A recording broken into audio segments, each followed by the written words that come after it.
Find friends on MyFitnessPal app. Firstly, you have to open the MyFitnessPal app.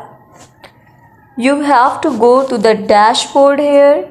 In this way, different options appear here. You have to scroll this and you have to see that there is discover option, and inside of discover option there are different sub options.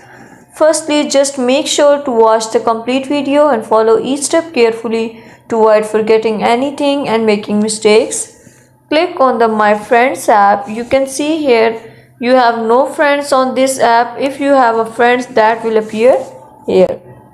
Thank you so much. That was all. Please consider showing your support by commenting, liking, sharing, and subscribing to our channel for more valuable content in the future.